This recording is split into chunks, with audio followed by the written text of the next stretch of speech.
नमः सिद्धेभ्यः।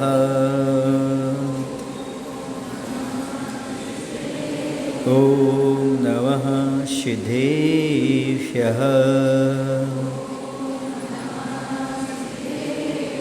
नमः श्रीवर्धमानाय निर्धूतकलिलात्मने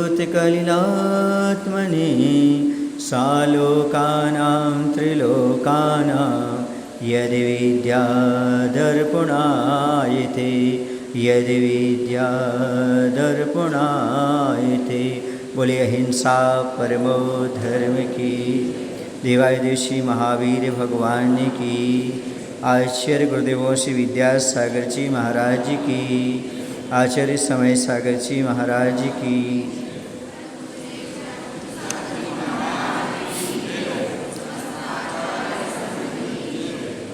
जब कोई विद्यार्थी पेपर देने के लिए बैठता है एग्ज़ाम में, या आप भी कभी एग्ज़ाम दिए होंगे, जब पेपर सामने आता है तो उसमें सबसे पहले लिखा रहता है 5 प्रश्न हल करना अनिवार्य है या 10 प्रश्न कंपलसरी है।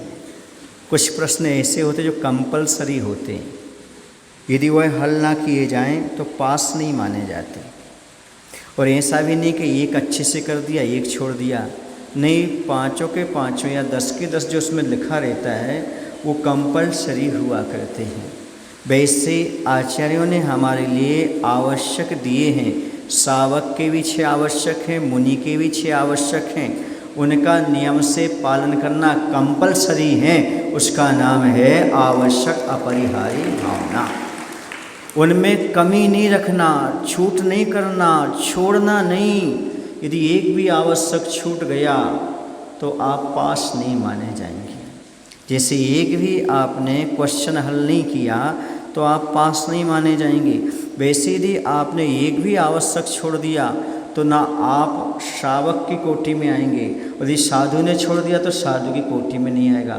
अपने सब्जेक्ट में पास होना चाहते हो, अपनी कक्षा में पास होना चाहते हो तो आवश्यकों को कभी टालना नहीं।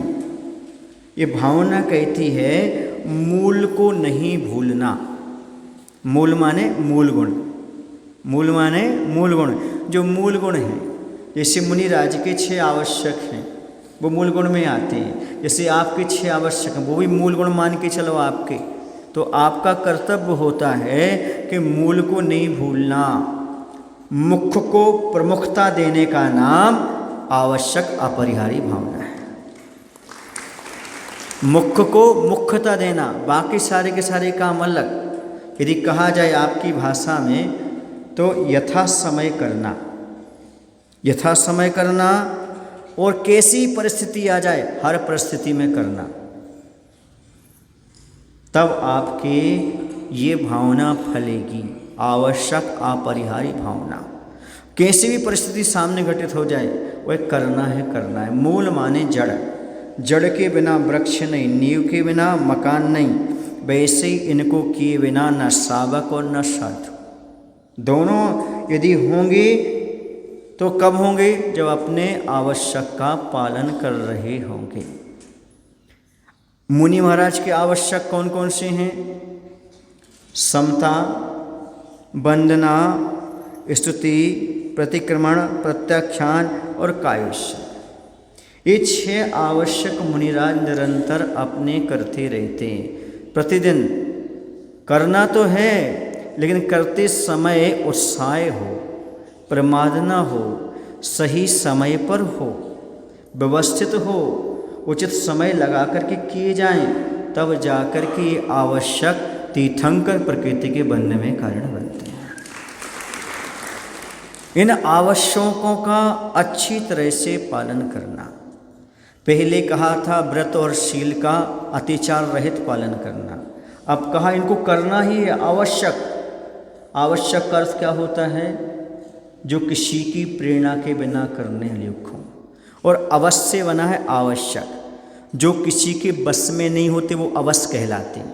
जो किसी के बस में नहीं होते इंद्रिय, मन और दुनिया के लोगों के जो बस में नहीं होते वो अवश कहलाते हैं। अवश माने मुनिराज, और उनकी जो क्रियाएं हैं वो आवश्यक कहलाती हैं।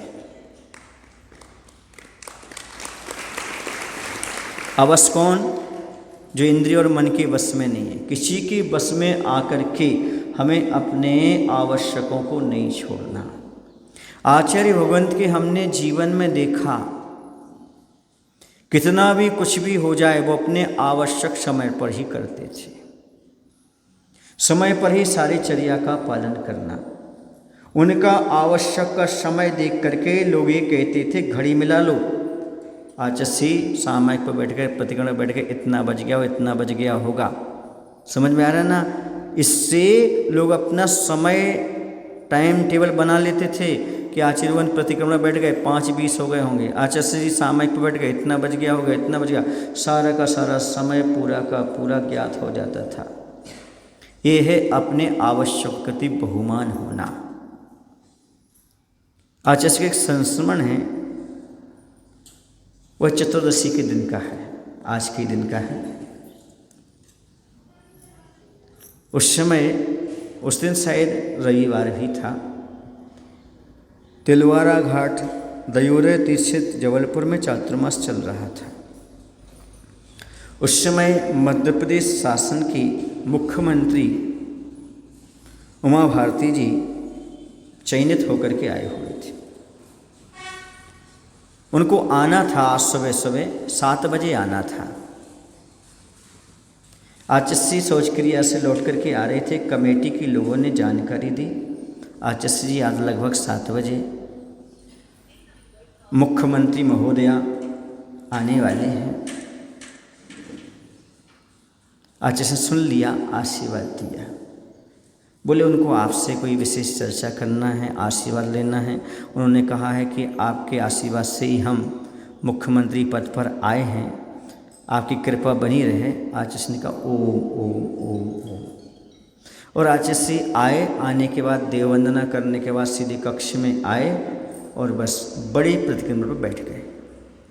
बड़ा प्रतिक्रमण करने के लिए बैठ गए। उसमें लगता आचार्य को 2 घंटे, कम से कम पौने 2 घंटे, 2 घंटे लगते। और आचार्य सीधी आराम से करते तो 2.5 घंटे भी लगा देते।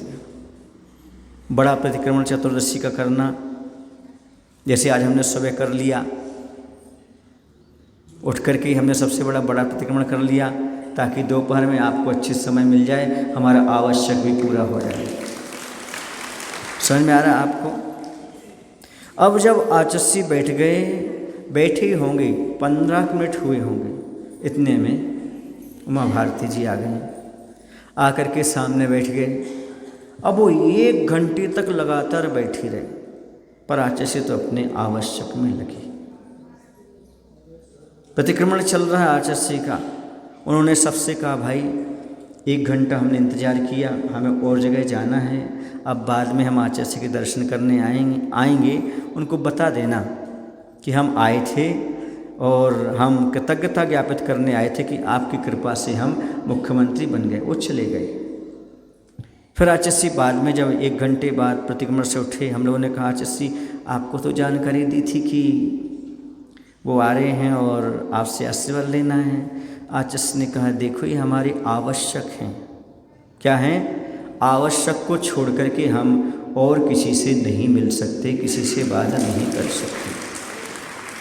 ये हमारा मेन बिजनेस है और इसी से हमारी असंख्यात गुणी कर्म की नजरा होनी है।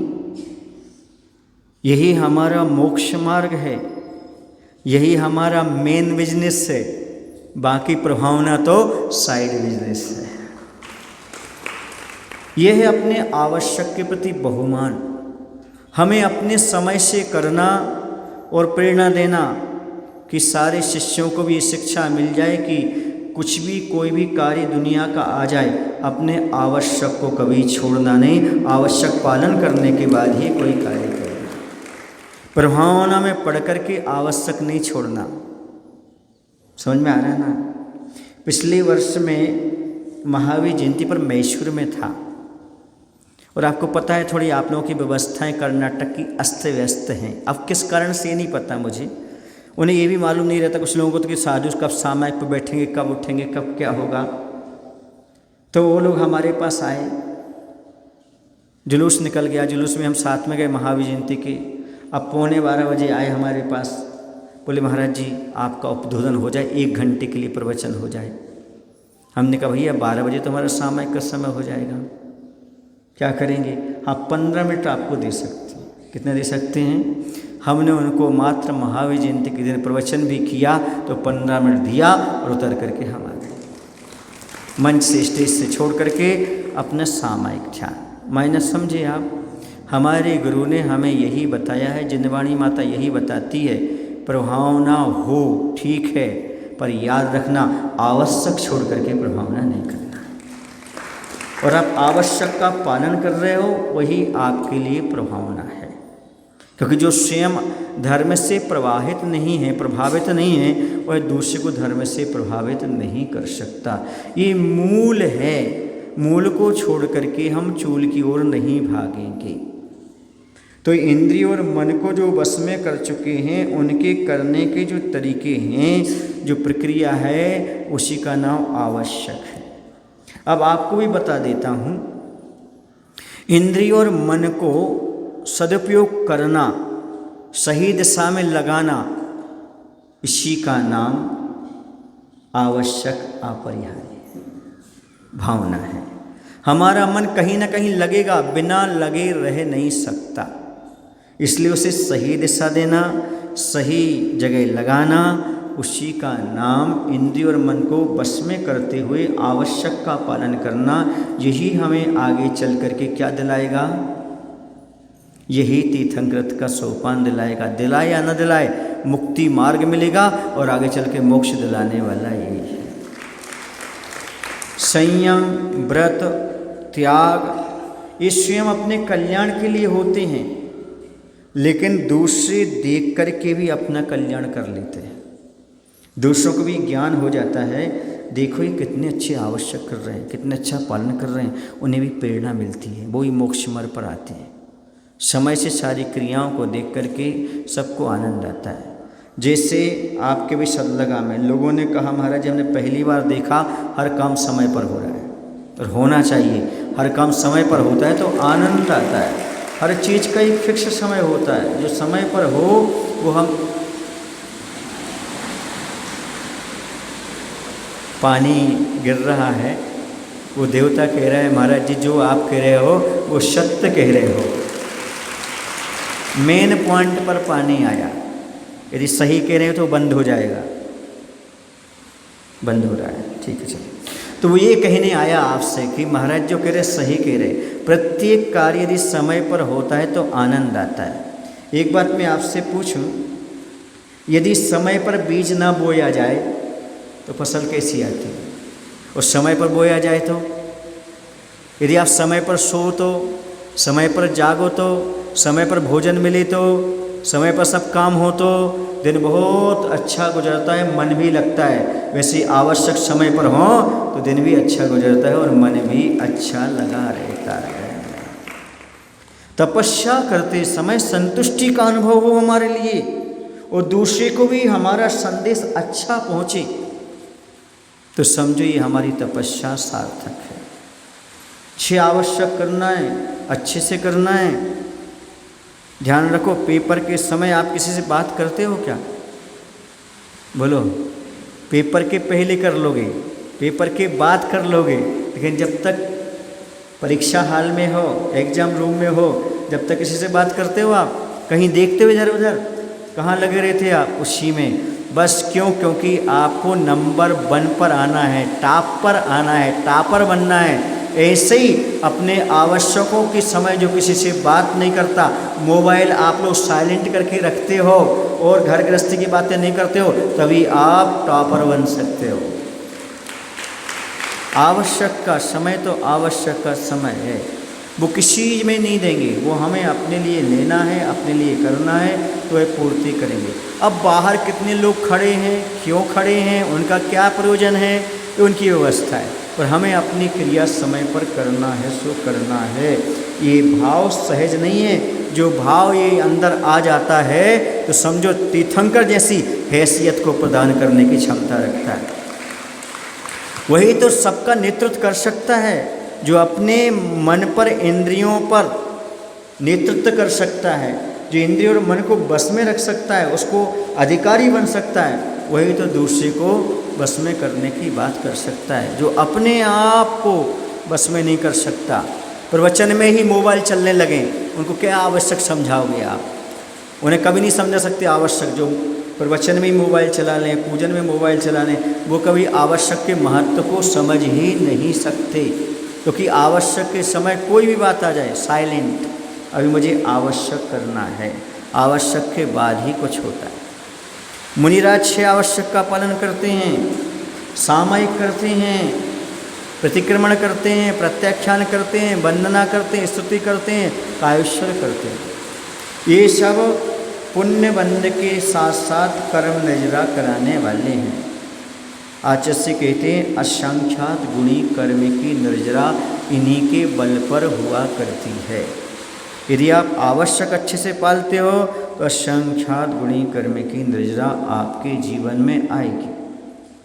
मुनिराज सामयिक क्यों करते हैं, समता क्यों रखते हैं? क्योंकि समता ही साधु की पूंजी है। जितनी समता रखेंगे उतनी उनकी चर्या उत्कृष्ट होगी, जितनी समता रखेंगे उतना सामने वाले पर ही प्रभाव पड़ेगा। कल कहा था भाई थोड़ा ध्यान देना, हम तो समता रखे ही हैं, कल कहा था ना कुछ हमने।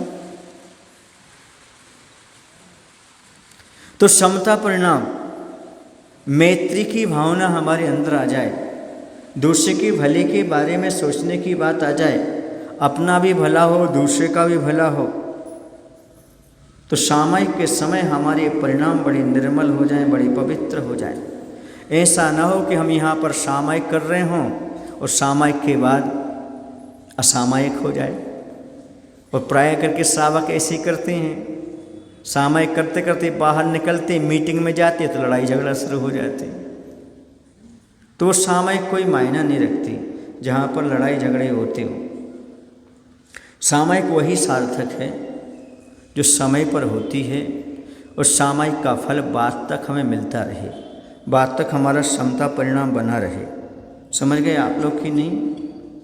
सावकों के यहाँ भी ऐसा होता था। पहले युद्ध होता था, युद्ध होने के बाद घायलों की सेवा करते थे। उस समय ये नहीं देखते कि इस पक्ष का है कि उस पक्ष का है। ये भी गृहस्थों का बहुत महत्वपूर्ण गुण रहता है कि उनके अंदर ये भाव बने रहें कि युद्ध तो हो रहा है लेकिन शाम के बाद युद्ध समाप्त, और दूसरे एक दूसरे की सेवा में निरंतर लगे रहना, एक दूसरे की सेवा करते रहना, ये अपने आप में बहुत बड़ी बात है। समझ गए? और सामयिक के बाद ये सोचो कि भगवान मेरे द्वारा मन वचन काय से किसी को कष्ट ना पहुंच जाए, तभी तो समता परिणाम आपका सार्थक है। और दूसरे को कष्ट पहुंच जाए तो क्या? फिर सामयिक के बाद आता है मुनिराज के आवश्यक में स्तुति और वंदना। स्तुति का अर्थ है, और हो गया ज़्यादा, स्तुति का अर्थ है 24 तीर्थंकर की स्तुति करना। 24 तीर्थंकरों की स्तुति करते हैं। क्या करते हैं? 24 तीर्थंकरों की स्तुति करते हैं। समझ रहे ना? ज़्यादा करना पड़ेगा, गला खींच रहा है वो। उसका बेस कम करना पड़ेगा, ई को कम करना पड़ेगा, बेस खोलना पड़ेगा। वो वही कर पाएगा जो जानता है। हाँ, तो स्तुति करना, 24 तीर्थंकरों की स्तुति करना है ना, उनकी गुणगान करना, स्तवन करना। फिर आता है वंदना। वंदना क्या होती है? पर्टिकुलर एक तीर्थंकर की स्तुति करना। आदिनाथ की कर ली या फिर महावीर भगवान की कर ली, या मूल नायक मंदिर में हैं उनकी वंदना कर ली। ये मुनिराज के लिए कल्याणकारी है। फिर आता है प्रतिक्रमण। प्रतिक्रमण का अर्थ होता है कृत दोष निराकरणार्थम प्रतिक्रमण। जो प्रमादवश मन के द्वारा, हमसे वचन के द्वारा, काय के द्वारा जो दोष लग गए हैं उन दोषों का प्रायश्चित करना, ये प्रतिक्रमण कहलाता है। भगवान के सामने अपने दोषों को बताना। प्रत्याख्यान का अर्थ होता है आगे दोष नहीं करना, आगे हमसे दोष ना हो, ऐसा समय के लिए वह त्याग कर देना। जैसे आहार करके आए तो कल तक के लिए प्रत्याख्यान कर लिया, कल तक के लिए आहार ग्रहण नहीं करेंगे, ये आगामी दोष ना लगे इसलिए प्रत्याख्यान किया जाता है। फिर आता है कायोत्सर्ग, अपने शरीर से ममत्व छोड़ना। अपने शरीर से क्या छोड़ना? ममत्व छोड़ना, ममत्व का अभाव करना, ये कहलाता है कायोत्सर्ग करना। कायोत्सर्ग के माध्यम से मात्र नमोकार मंत्र पढ़ना नहीं होता। कायोत्सर्ग का अर्थ होता है अपने शरीर से ममत्व को कम करते जाना, अपने शरीर से राग भाव को कम करते चले जाना। और जब कायोत्सर्ग में है तब काया धन उत्सर्गा बराबर कायोत्सर्गा, काया से ममत्व का त्याग करना, उत्सर्ग करना, इसका नाम कायोत्सर्ग कहलाता है। आचार्य ने एक बार 36 घंटे ध्यान लगाया था। कितने घंटे? 36 घंटे ध्यान लगाया था। और वैसे घंटों घंटों तो वो ध्यान करते ही थे। उपवास के दिन तो पूरे दिन भर कायोत्सर्ग में ही रहते थे। मात्र आवश्यक के समय, प्रत्याख्यान के समय, स्वाध्याय के समय, बाकी फिर जाकर के पुनः कायोत्सर्ग मुद्रा में बैठ जाया करते थे। तो इस प्रकार से कायोत्सर्ग आदि ये मुनिराज के 6 आवश्यक की बात कही। हालांकि ये आपको जानने की ज़रूरत नहीं है, जब मुनि बनोगे जब पूरा बता दिया जाएगा। अभी तो आप शावक हो तो आपको शावक के कर्तव्य जानना जरूरी है। आपके भी 6 आवश्यक हैं। देव पूजा, गुरुपास्ति, स्वाध्याय, संयमस्तपः, दानम चेति ग्रस्तानाम षट्कर्माणि दिने दिने। ये 6 कर्म कहा है। और कब कहा है? अष्टमी को, चतुर्दशी को, पर्युषण पर्व में, 10 लक्षण में नहीं, दिने दिने प्रतिदिन 6 कर्तव्य का पालन करना चाहिए। मैं तो ये कहता हूँ सुखी जीवन के 6 सूत्र। गृहस्थों को सुखी जीवन जीना हो तो ये 6 सूत्र अपना लीजिएगा। सबसे पहला सूत्र है देव पूजा और अंतिम है दान। देव पूजा, गुरुपास्ति, स्वाध्याय, संयम, तप और दान। ऐसे यदि ये 6 सूत्र अपना लेते हो तो जीवन में हमेशा सुखी रहोगे। अधिकांश गृहस्थ इसलिए दुखी नहीं है कि उनके पास धन नहीं है, इसलिए दुखी नहीं है कि स्त्री नहीं है, इसलिए दुखी नहीं है किसी चीज़ की कमी है। दुखी इसलिए हैं कि 6 सूत्र का पालन नहीं कर रहे हैं, अर्थात 6 आवश्यक का पालन नहीं कर रहे, इसलिए दुखी है। यदि इन 6 सूत्रों को अपना लो, 6 आवश्यक का पालन कर लो तो जीवन अपने आप सुखमय बन जाएगा, अपना जीवन बड़ा आनंदमय बन जाएगा। आपको किसी प्रकार की कोई कमी महसूस नहीं होगी और जीवन भी आपका सुंदर रहेगा। आपके धर्म में आस्था रहेगी, पारिवारिक कलह समाप्त होगी, आपको साता बनी रहेगी। इसके साथ ही साथ व्यापार अच्छा चलता रहेगा, धन की कभी आपके लिए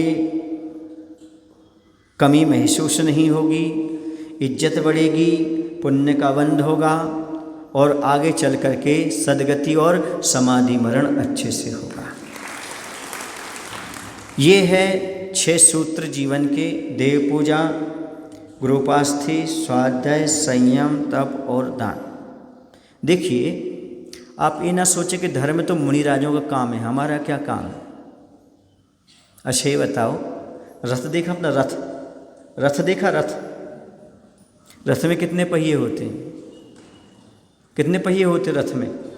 पहिए नहीं समझते, चाक कितने होते? 2 होते। कभी एक पहिए पर रथ चलता है क्या? इसी प्रकार से धर्म के पंचम काल में 2 पहिए चाहिए। 2 पहियों के बिना धर्म नहीं चलेगा। एक तो मुनि महाराज पहिए हैं और दूसरे शावक हैं। जब दोनों पैरेलल धर्म का पालन करते हैं तब धर्म का रथ आगे बढ़ता है। इसके बिना धर्म का रथ आगे बढ़ने वाला नहीं है। हकीकत तो ये है, जहाँ पर श्रावक अच्छे होते हैं वहीं से मुनिराज अच्छे निकलते हैं। श्रावक तो फैक्ट्री है मुनि महाराज को निकालने की। यदि सदग्रस्त है तो उनके घर में से मुनि अवश्य निकलेंगे, अपना कल्याण करेंगे। यदि गृहस्थ का धर्म पलता है तो मुनि का धर्म पलता है, क्योंकि आहार के बिना मुनि का शरीर टिक नहीं सकता। पंचम काल है, महीनों महीनों उपवास तो कर नहीं सकते, और जंगल में रहने का निषेध, जंगल में रह नहीं सकते। रहेंगे कहाँ?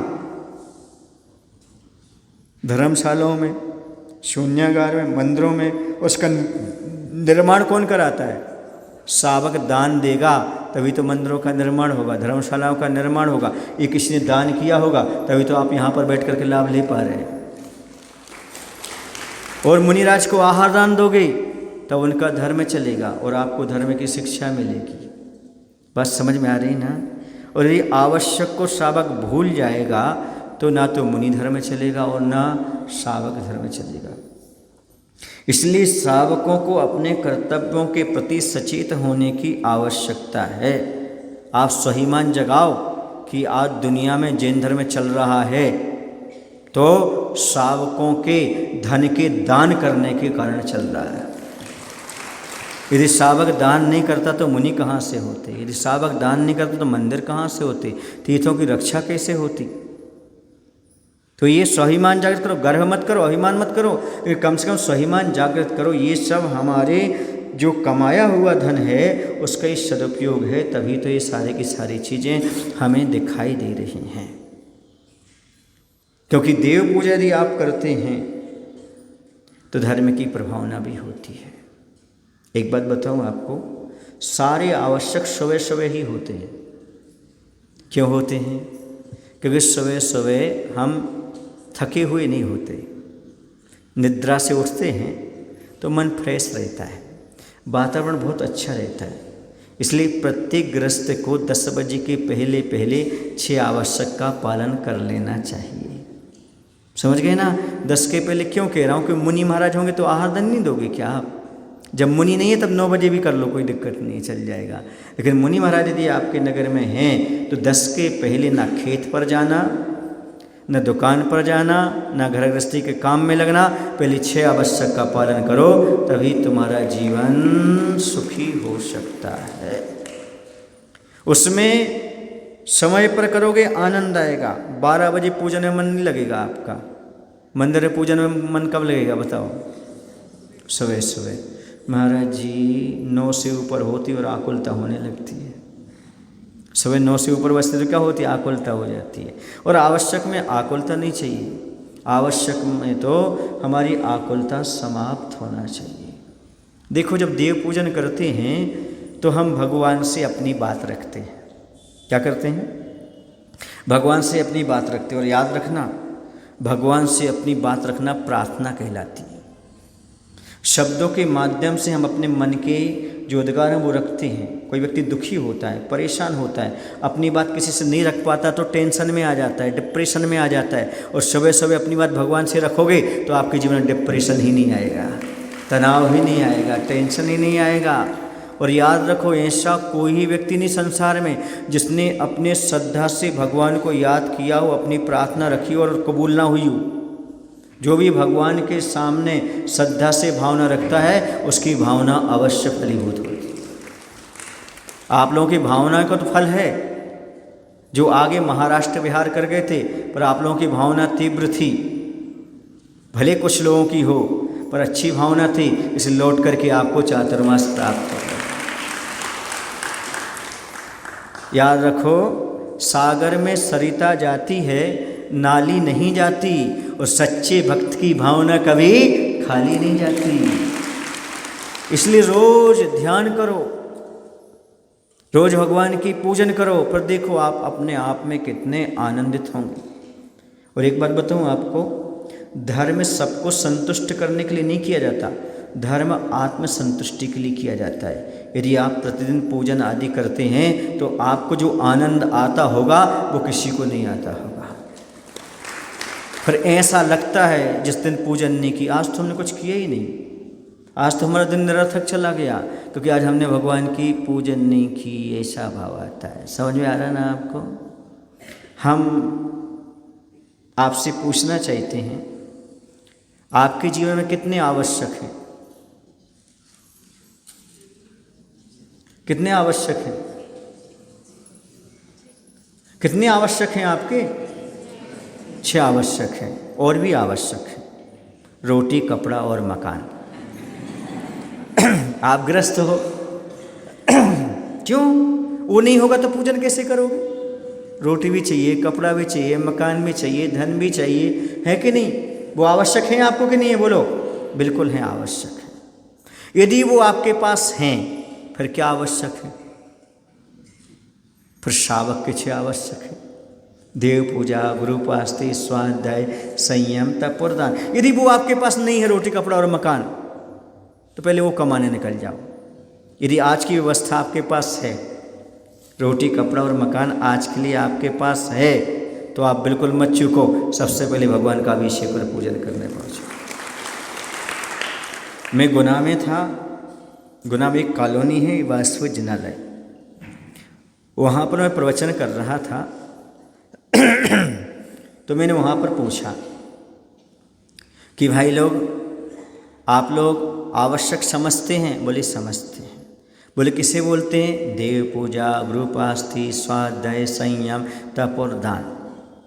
हमने कहा लेकिन आज सुबह सुबह हमारे पास एक सज्जन आए थे और बोले महाराज जी हम पूजन नहीं कर पा रहे, आवश्यक काम से बाहर जा रहे हैं। क्या बोले? आज हम पूजन नहीं कर पा रहे, हम आवश्यक काम से बाहर जा रहे हैं। हमने बोले कहाँ जा रहे? बोले फलाने फलाने की शादी है, वहाँ जा रहे हैं।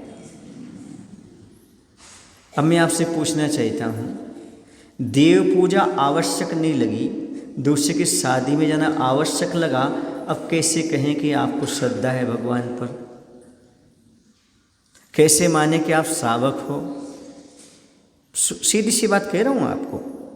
यदि कोई महाराज जी सामयिक के समय बातें कर रहे हों तो पूरे गांव में बातें हो जाएं।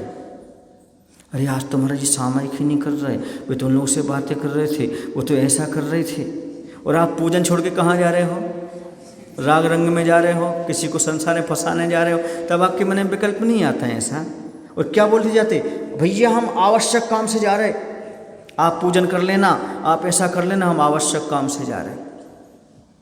ऐसा जब प्रवचन चल रहा था तो एक युवा बैठा था, इसलिए मैं युवाओं को ज़्यादा प्रवचन देता हूँ बुजुर्गों की अपेक्षा, क्योंकि युवा थोड़ा सा समझते हैं और जानते हैं। और वो यदि नई पीढ़ी है ना, वो कोरी स्लेट है, उनको भर दो, वो ही पढ़ते हैं जो आपने एक बार भर दिया, बाद में किसी की नहीं सुनते हो। और उस बच्चे का क्या हुआ, वो सुन रहा था, उसकी शादी का समय आया। जिसका समय आया, उसने प्रवचन सुन रखा था, उसकी आज ही बारात है, आज ही उसको घोड़े पर बिठा करके मंदिर लाना है। आपके यहाँ चलता कि नहीं चलते हैं ऐसा? पूरे घर परिवार के रिश्तेदार घोड़े पर बिठा करके उसको मंदिर लाते हैं गाजे वाजे के साथ। वो घर में ढूंढ रहे कि दूल्हा कहाँ है, दूल्हा यहाँ अभिषेक कर रहा है, यहाँ पूजन कर रहा है। घर के लोग बैठे हैं कि हम दूल्हे को तैयार करेंगे, दूल्हे को आएंगे, ऐसा करेंगे। वो परिवार के मेरे पास आ गए शिकायत लेके, महाराज जिसको समझाओ तो, हम लोग खुद मंदिर लेके आने वाले थे तो पहले आ गया, इतने पीछे से वो आ गया। मैंने कहा क्यों भाई, ये लोग क्या कह रहे हो? बोले हम अनावश्यक काम में बाद में जाएंगे, पहले आवश्यक करेंगे फिर देखेंगे उसके। अब सोचो, आप खुद की शादी और आप दूसरे की शादी में जाते हो तो क्या कहते हो? आवश्यक काम से जा रहा है। वो खुद की शादी में घोड़ी सामने खड़ी लोग सामने खड़े, लेकिन नहीं, पहले मेरा क्या काम है? महाराज ने कहा है कि पहले आवश्यक बाद में अनावश्यक की ओर ध्यान देना।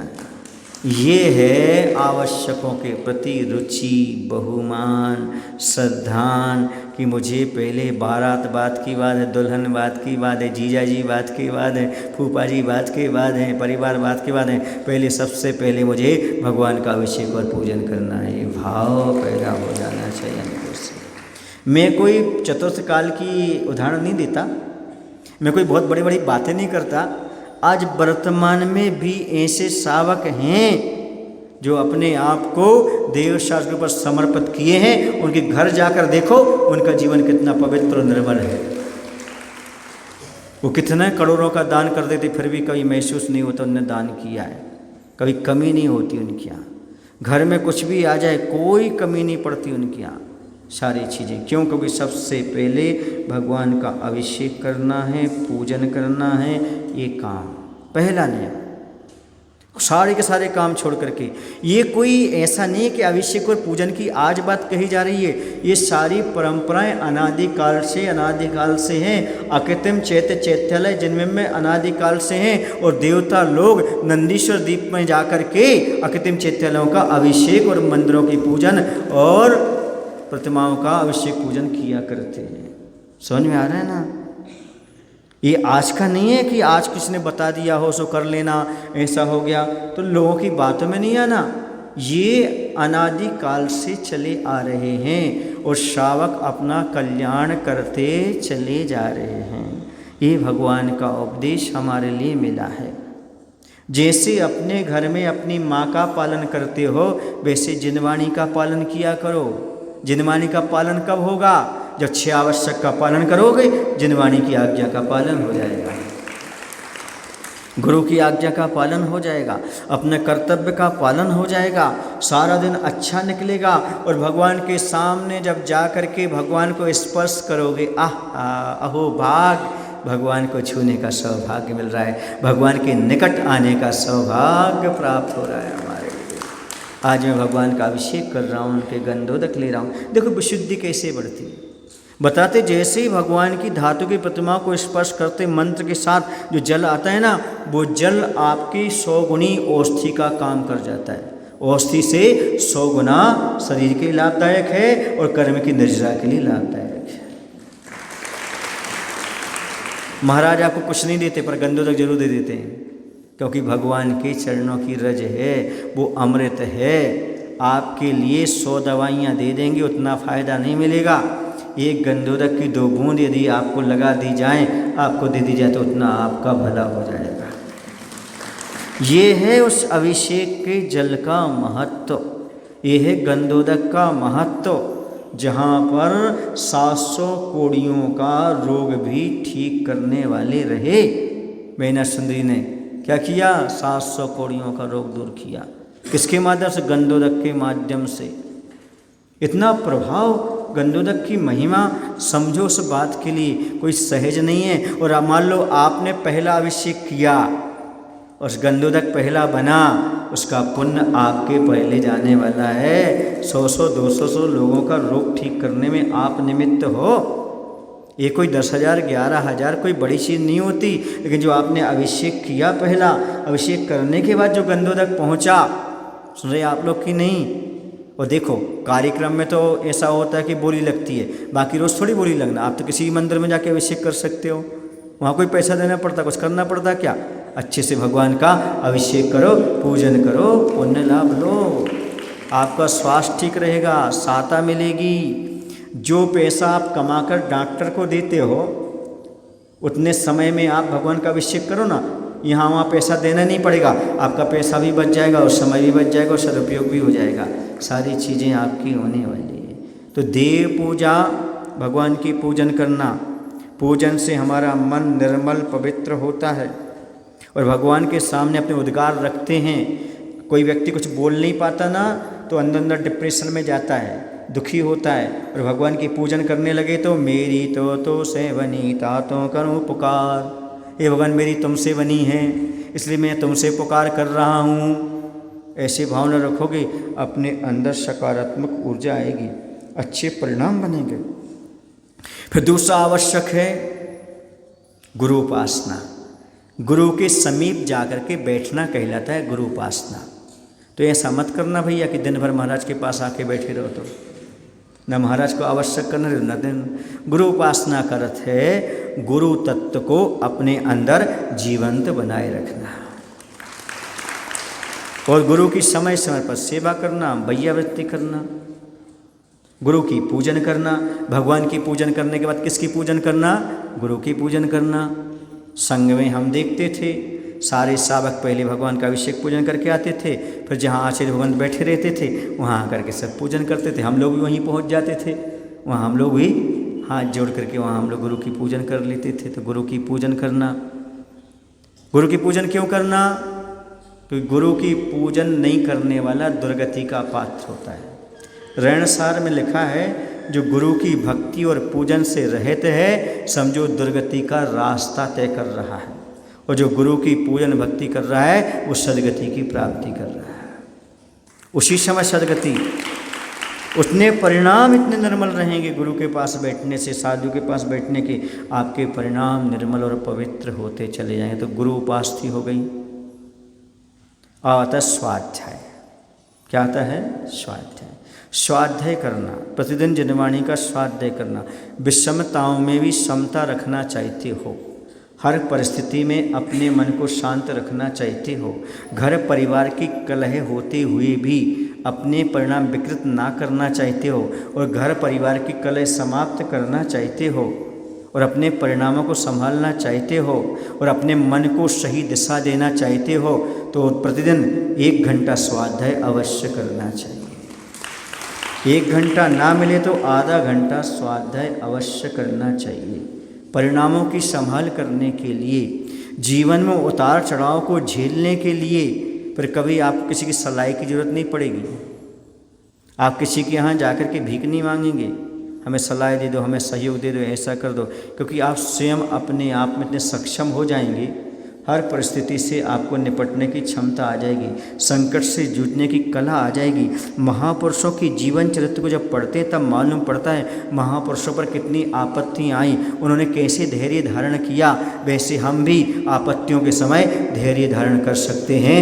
ऐसी जागृति हमारे अंदर पैदा हो जाती है स्वाध्याय करने से। स्वाध्याय के बाद संयम। कुछ ना कुछ जीवन में संयम अवश्य होना चाहिए, चाहे ब्रह्मचर्य के रूप में हो, अष्टमी चतुर्दशी, चाहे एकासन के रूप में हो, या फिर रात्रि भोजन त्याग के रूप में हो, या फिर होटल के खाने के त्याग के रूप में हो, या फिर सौंदर्य प्रसाधन लगाने के त्याग के रूप में हो, चाहे क्रीम पाउडर लगाने के उसके त्याग के रूप में हो। कुछ ना कुछ संयम अपने जीवन में अवश्य होना चाहिए। ये संयम पालन करोगे, देख लेना आप, यदि आपने धीरे धीरे ये पालन करना शुरू कर दिया, आप स्वयं कहेंगे 1 वर्ष में ही, महाराज जी हमें जो संतुष्टि 1 वर्ष में मिल गई वो इतनी वर्ष निकल गई हमारे जीवन के, एक बार भी ऐसी संतुष्टि की प्राप्ति नहीं हुई। जीवन को संयमित बनाने का प्रयास करो, कुछ ना कुछ संयम, कुछ ना कुछ नियम रोज लेने का प्रयास करो। आज मैं नियम लेता हूँ, आज मैं ये नियम लेता हूँ कि दोबारा नहीं नहाऊंगा, आज मैं नियम लेता हूँ 2 बार ही भोजन करूँगा, आज मैं नियम लेता हूँ रात्रि में पानी नहीं पीऊँगा, आज मैं नियम लेता हूँ दवाई नहीं लूँगा। पर याद रखना, नियम लेने के बाद परीक्षा जरूर होगी, और परीक्षा में फेल हो गए तो गए, और पास हो गए तो फिर तो कहे नहीं क्या। कंजूस हो तो कम से कम कुछ ना कुछ तो नियम अवश्य लेना, संयमित जीवन अवश्य लेना। इतने नियम ले लो, 1 घंटा मौन रहेंगे, आधा घंटा मौन रहेंगे, आज लड़ाई झगड़ा नहीं करेंगे, आज क्रोध नहीं करेंगे। कैसे ही निमित्त मिलता है, निमित्त मिलेगा पर नहीं करना, कुछ ना कुछ संयम लो। फिर तप, कुछ ना कुछ तप स्वीकार करो। देखो 6 रस होते हैं, 6 रसों में से भी समय समय पर आप उन रसों का त्याग करते रहोगे। जैसे कभी घी का त्याग किया, कभी तेल का त्याग किया, कभी हरी का त्याग किया, कभी नमक का त्याग किया, कभी मीठा का त्याग किया, कभी ऊनुदर किया, कभी उपवास किया, कभी एकासन किया। ऐसे करने पर आपके शरीर में विकृति पैदा नहीं होगी। जो कोलेस्ट्रॉल है ना, ये नहीं बढ़ेगा, ब्लड प्रेशर नहीं बढ़ेगा, सुन रहे ना, सिर दर्द नहीं होगा, लीवर कमज़ोर नहीं होगा, है ना, और आपका पेट बाहर नहीं निकलेगा। हंसने वाली बात नहीं है। इस समय समय पर यदि आप तपस्या करते रहेंगे तो आपका शरीर और माइंड हमेशा व्यवस्थित काम करता रहेगा। आपके शरीर को व्यवस्थित बनाने के लिए, आपके मन को व्यवस्थित बनाने के लिए, आपके दिमाग को व्यवस्थित बनाने के लिए ये तब जरूरी है। देखो ना मुनि राजों का जीवन, उनका कितना संतुलन बना रहता है। विहार भी कर लें, उपवास भी कर लें, प्रवचन भी कर लें, फिर भी उनके चेहरे पर तेज चमकता रहता है। ये सब तपस्या का प्रभाव है। एक छोटा सा संस्मरण सुना देते आपको। विहार करते हुए चले जा रहे थे, हंसना नहीं, मैं पहले से हंसने लगा हूँ। हाँ, प्रवचन सुनने से भी मन फ्रेश होता है, ध्यान रखना।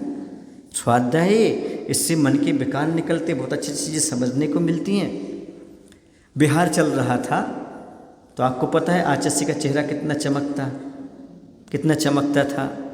कुछ लोगों ने तो लिख ही दिया, देखो तो विद्यासागर सूरज से चमकते हैं, भजन ही लिख दिया। तो ये सब तपस्या का प्रभाव। बिहार चल रहा था, गर्मी का समय था, बहुत दूर तक कहीं वृक्ष दिखाई नहीं दिया। एक कोई चौराहा था, पीठ क्या बोलते, पैठ क्या बोलते आप लोग चौराहे को, है ना, पैठ बोलते ना मराठी में। तो चौराहा मिला, उस चौराहे पर एक होटल थी और यहाँ प्रतीक्षालय था, यात्री प्रतीक्षालय। तो यात्री प्रतीक्षालय में जाकर के पूरा संघ बैठ गए। आचार्य बैठे तो हम लोग आचार्य के चरणों के पास बैठ करके, जैसे आप लोग बिहार में करते ना, महाराज के पास बैठ करके भैय्यवती करने लगते, पैर दबाने लगते, तो हम लोग भी दबाने लगे। तो पीछे से होटल से आवाज़ आई, देखो तो ये नवीन सेठ के महाराज हैं। वहाँ कोई होगा नवीन, वो परिचित होंगे। तो जैनेतर बंधु थे, बोले ये तो कोई देखो नवीन सेठ के महाराज हैं। दूसरा बोलता है, आवाज़ पूरी आ रही स्पष्ट होटल से, यहाँ ये कैसी चमकती हैं, कितने सुंदर लगती हैं। तो एक बोला, अरे इन्हें विदेश से फेयर एंड लवली आती होगी, विदेश से। क्या बोलता है? अब जी बात हम लोग भी सुन रहे थे और आचार्य से भी सुन रहे थे, तो हम लोगों ने हंस दिया। तो आचार्य से बोलते हैं, क्या करें, लोग थोड़ी समझते, ये विदेह की फेयर एंड लंबी है। किसके? विदेह माने शरीर से रहित होकर के तपस्या करने की, ये तपस्या की चमक है। ये क्या जाने क्रीम क्या होती, तपस्या की चमक है। किसकी चमक है? तपस्या की चमक को कौन समझ सकता है जिसने कभी तपस्या की हो। ये तो बाहर से लीपा पोती करके अपने आप को सुंदर बनाने का प्रयास करते हैं, लेकिन अंदर के परिणामों के माध्यम से, तपस्या के माध्यम से जो शरीर में चमक आती है, वो दुनिया के किसी पदार्थ से चमक नहीं आ सकती। क्योंकि शरीर में सौंदर्यता तपस्या से आती, श्रृंगार से नहीं आती। ये आपकी धारणा है कि श्रृंगार करने से शरीर में क्या आती है, निखार आता है। नहीं, तपस्या करने से शरीर के विकार निकलते हैं, और विकार निकलने से आपका शरीर में तेज आता है, चमक आता है।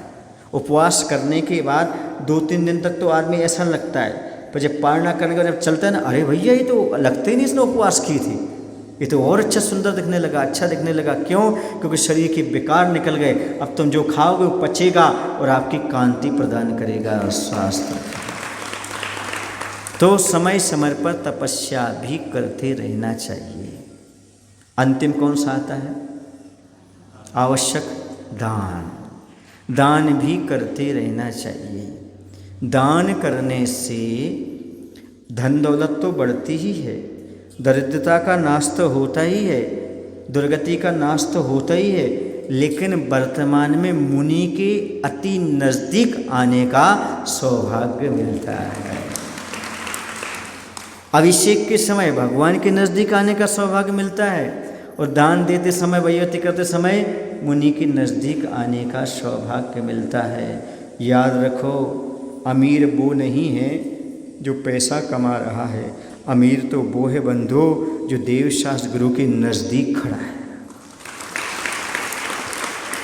प्रभु के चरणों में खड़ा है, मुनि के चरणों में बैठा हुआ है। वो सबसे बड़ा सौभाग्यशाली समझना। 4 पंक्तियाँ याद आ रही हैं। दुनिया में अक्सर लोग मिला करते हैं, दुनिया में अक्सर लोग मिला करते हैं समन्वित। समन्वित सुन रहे हो? दुनिया में सन्मित नाम की समन्वित, सन्मित सुन रहे हो? सुनना अच्छे से। दुनिया में अक्सर लोग मिला करते हैं, दुनिया में अक्सर लोग मिला करते हैं। बदनसीब हैं जो बुरी जगह मिला करते हैं, बदनसीब हैं जो बुरी जगह मिला करते हैं। खुशनसीब हैं हम और आप जो गुरु के चरणों में और मंदिरों में मिला करते हैं, जो गुरु के चरणों में और मंदिरों में मिला करते हैं। ये पंचम काल में अपनी खुशनसीबी समझना, इससे बड़ा सौभाग्य और कुछ नहीं है। तुम्हारा बेटा कहाँ है? मंदिर में। तुम्हारा बेटा कहाँ है? मुनि महाराज के पास। समझना आप बहुत बड़े अरबपति हैं, सौभाग्यशाली। इससे बड़ा सौभाग्य कुछ होता नहीं। दोस्तों के साथ घूमने वाले बेटे के माता पिता सौभाग्यशाली नहीं है। दुकान पर दिन भर लगे रहते हैं, उनके माता पिता सौभाग्यशाली नहीं है। खेत पर पड़े रहते हैं, उनके माता पिता सौभाग्यशाली नहीं है। बल्कि समय निकाल करके जिनके बच्चे प्रभु के पास, मंदिर में गुरु के पास रहते हैं, वो अपने मानव पर्याय को सार्थक समझो। वो माता पिता गर्व से कहो मैंने संस्कार दिए हैं, शादी करके मैंने एक पाप तो किया है, अब ब्रह्म का सेवन, पर उसका परिणाम ये है कि मेरा बेटा धर्म ध्यान में लगा हुआ है। ये अपना सौभाग्य की सराहना करो, ये मिल रहा है, इच्छा आवश्यक का पालन कर रहा है। ऐसा सोचो, विचार करो कि भाई जो है सो है, चला गया। लेकिन आज हम धन्य हो गए। कैसे धन्य हो गए आज? क्योंकि हमारे परिवार के लोग धर्म ध्यान में लगे हुए हैं, 6 आवश्यक का पालन कर रहे हैं। निश्चित है यदि मरण होगा, कुछ भी होगा, तो सदगति ही मिलने वाली है। क्या मिलने वाली है? सदगति मिलने वाली है। कर्म की निर्जरा प्रतिक्षण कर रहा है वह, जब भगवान का अभिषेक कर रहा है, पूजन कर रहा है, वो कर्म की निर्जरा कर रहा है, पुण्य का बंध कर रहा है, प्रभु आज्ञा का पालन कर रहा है, सावक पने को धन्य कर रहा है, मान करके चलो। मैं एक गांव में था, तो उनके यहाँ एक चाचा का अवसान हो गया। जो बेटा हमारे पास रोज आता था भैया वृत्ति के लिए, भगवान की पूजन के लिए, दान देने के लिए, तो वो आया और बाहर खड़ा होकर रोने लगा। हमने कहा बेटा क्यों रो रहे हो? बोले चाचा जी का ऐसा हो गया। क्या बोला? हमने कहा बेटा चाचा जी की तो उम्र हो गई थी, ये सब ठीक था। बोले नहीं, उनके जाने का इतना दुख नहीं है। क्या बोला? लेकिन आप हमारे नगर में हो और 12 दिन तक मैं आपको दान नहीं दे पाऊंगा, इसका मुझे दुख हो रहा है। सुन रहे ना? उसकी बात सुनकर के मुझे पद्मनंदी पंचविंशतिका का श्लोक याद आ गया। उसमें लिखा है आचार्य पद्मनंदी महाराज ने कि सम्यक दृष्टि सावक को अपने पुत्र के मरने का इतना दुख नहीं होता, क्योंकि सबकी आयु है, समाप्त होना है, वो समझता है कभी ना कोई मरेगा। लेकिन मैं इतने दिन तक मुनि को दान नहीं दे पाऊंगा, इसका उसे दुख होता है। हमारे नगर में साधु हैं और मैं 24 घंटे में एक ग्रास उनके हाथ में ना दे पाऊँ तो मेरा जीवन धिक्कार है। मैं भगवान का अभिषेक पूजन न कर पाऊँ तो जीवन किस प्रकार का। ऐसा भाव जब अंदर उमड़ जाए तो समझो अपरिहारी भावना आपके पास आ गई। आवश्यक अपरिहार्य भावना। सुन रहे हैं आप लोग कि नहीं? ये है आवश्यक को नहीं टालना। कुछ भी हो जाए, हमारे पास समय है तो मैं ये 6 आवश्यक का पालन करूँगा, ऐसा भाव उसके अंदर आ जाना चाहिए। बिना किसी प्रलोभन के, बिना किसी के प्रेरणा के स्वयं ही आवश्यकों को पालना, लेस मात्र भी आवश्यक में कमी नहीं रखना, इतनी सी भी आवश्यक में कमी नहीं रखना, ये कहलाता है। दैनिक कर्तव्यों में रत रहना। प्रमाद परेशान करे तो करे, हम प्रमाद को परेशान करेंगे पर हम अपनी क्रियाओं को नहीं छोड़ेंगे। हमारा लक्ष्य, हमारा उद्देश्य हमारी आँखों के सामने रहेगा। हमें वह प्राप्त करना है, वो सिद्ध करना है। हमेशा स्थिरता रखना, अपने 6 आवश्यक में कहीं शिथिलता ना लाना। यदि ऐसा हो गया तो ग्रस्त भी घर में रह करके तीर्थंकर प्रकृति का बंद कर सकता है। इतनी योग्यता ग्रस्त के पास भी है। पर याद रखना, जब कभी आप पूजन करो, जब कभी आप स्वाध्याय करो, जब कभी मुनि को दान दो, तब अपने मोबाइल को साइलेंट रखा करो। मोबाइल को कैसा रखा करो? साइलेंट रखा करो। अभी हमारा आवश्यक पड़ रहा है, तो अनावश्यक है, इतने समय के लिए रखा। बहुत सारे लोग हैं, बुरा नहीं मानना, बहुत सारे लोग हैं, हमने यहाँ तो नहीं कह सकते, जहाँ रहे हैं देखा है, वो क्या करते हैं, रात को 10 बजे मोबाइल का स्विच ऑफ करते हैं और सुबह 9 बजे ऑन करते हैं। यदि उन्हें ज़रूरत पड़ती रात में तो किसी से बात कर लेते, पर किसी का फ़ोन आता है तो नहीं उठाते। और उनका कहना रहता है, भैया मैं इतने समय मोबाइल पर नहीं मिलूँगा, क्यों? रात में सोता हूँ, सुबह जल्दी उठता हूँ, सामायिक करता हूँ, प्रतिक्रमण करता हूँ और सीधे भगवान का अभिषेक पूजन करता हूँ। मैं घर 9 बजे आता हूँ, तभी अपना मोबाइल का स्विच ऑन करता हूँ। ये है अपने आवश्यकों के प्रति बहुमान। ऐसा नहीं कि यहाँ पर चल रहे हैं प्रवचन, अपन मोबाइल ऑन कर रहे हैं। यहाँ पर चल रही है पूजन, उठकर गए, मोबाइल आए तो बाहर पहले बात कर ली। भगवान ऐसे ही बैठे हैं, भगवान का आवाहन किया, भगवान ठोने पर बैठाल दिया, है ना, भगवान को बेदी में बैठाल दिया और अपन कहाँ चले गए बात करने। ये आवश्यक अपरिहार्य नहीं है। समझो, स्वाध्याय करते समय, पूजन करते समय आपके मोबाइल कैसे होना चाहिए? साइलेंट होना चाहिए। देखो ना, जब आप कोई विशेष मीटिंग में जाते हो, कहाँ जाते हो? कभी आप लोगों ने जॉब की मीटिंग में, तो विशेष मीटिंग होती है, उस समय मोबाइल स्विच ऑफ करवा देते हैं। क्यों वैभव? सही है ना, मोबाइल ऑफ करो। ये पहले ये इम्पोर्टेंट है। यदि ऐसा करके आप 6 आवश्यक का पालन करोगे, घर में परिस्थिति कुछ भी हो जाए, अभी मैं आवश्यक कर रहा हूँ, मैं किसी की सुनने वाला नहीं हूँ, मुझे तो अभी भगवान दिख रहे हैं और मैं दिख रहा हूँ, मेरी आवश्यक दिख रहा है, ऐसा करने लगोगे, देखना आपके घर में आज भी वही आनंद आएगा जो चतुर्थ काल में आया करता था। आज उसका आप आनंद ले सकते हो। मैंने अपने जीवन में लिया है ना। मैं जब आवश्यक का पालन करता हूँ बड़ा आनंदित रहता हूँ, बड़ा खुश रहता हूँ, लगता मैं समय पर सारी क्रियाएं कर रहा हूँ, समय पर कार्य कर रहा हूँ। और जो काम हमारे आवश्यक के समय कोई आ जाता कि ऐसा ऐसा करना है, नहीं सुनते हम, तो 1 घंटे बाद उनको उसको हल मिल जाता है। सामायिक हमने की और वे बाहर समस्या लेकर के आए थे, हम सामायिक में बैठे रहे, बाहर निकले, महाराज जी आए थे समस्या लेकर के, पर आपके गेट खुलने में देर हो गई।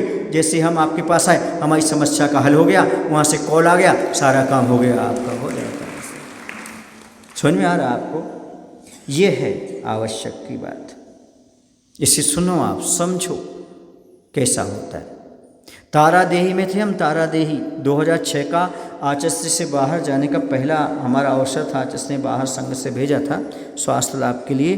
तारादेही में थे और यही वक्त चल रहा था उस समय, पर्यूषण के बाद, और सबकी किसानी खेती थी वहाँ पर भी। और वो कह रहे थे, महाराज जी हमारे यहाँ पानी नहीं गिर रहा है, हम विधान नहीं कर पाएंगे। क्या नहीं कर पाएंगे? विधान करना चाह रहे थे। लोगों की भाव थी, कुछ की भाव थी, कुछ के नहीं थे, नहीं कर पाएंगे। हमने कहा याद रखो, यदि आप विधान में यहाँ मन बना लेंगे मुझे विधान करना है, तो मैं गारंटी देता हूँ आपके खेतों पर पानी देने तो देवता पहुँच जाएंगे। कौन पहुँच जाएंगे? देवता पहुँच जाएंगे। और जैसे ये माइक आपके बाहर चल रहे ना, वहाँ माइक भी सब गांव में आवाज़ जाती थी, सब गांव के लोग सुन रहे थे। और रात्रि हुई और 12 बजे के बाद जो पानी गिरा है, पूरी रात पानी गिरा, उनकी सच्चाई का पैसा बच गया। सब ने कह दिया महाराज जी हम विधान के लिए तैयार हैं। यहाँ कहा नहीं, वहाँ काम हो गया। मायने समझिए आप? तुम मन तो बनाओ कि हमें धर्म करना है, मन तो बनाओ हमें ये काम करना है, और जैसे तुम करोगे, और देवता सम्यक दृष्टि होते हैं, कुछ देवता वो समझते हैं इनको धर्म करने दो, हम इनके काम करने जाते हैं, इनके धर्म में विघ्न नहीं डालेंगे, वो आपकी व्यवस्था करने के लिए पहुंच जाएंगे। ये विश्वास रखो, तुम विश्वास रखो। यदि वीतराग साधु ने कुछ वचन कहा है, कुछ कह रहे हैं, तो आपको श्रद्धा रखना चाहिए, आपका काम नियम से होगा होगा होगा। आज संकल्प कर लो, हमें अनावश्यक काम को आवश्यक नहीं करना है, आवश्यक काम करने के बाद ही और कोई अनावश्यक काम में जाना। फिर देखो आपके जीवन का परिवर्तन होगा। समय हो चुका है, 6 बजे सबको आना भी है, 5:45 बजे आना है ना। अभी कोई बात नहीं, 4:30 बजे हैं, अभी बहुत टाइम है, अच्छे आराम से आ जाना।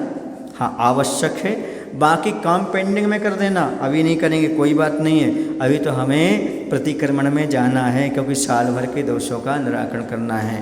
बोले महावीर भगवान की जय, आचार्य विद्यासागर जी महाराज की जय। बोलो हे प्रभु, हम सभी को इतनी शक्ति, इतनी बुद्धि देने की कृपा करो, ताकि हम सभी लोग अपने आवश्यकों का आलस्य रहित होकर के अच्छी तरह से पालन कर सकें। नमोस्तु प्रभु, नमोस्तु प्रभु, नमोस्तु।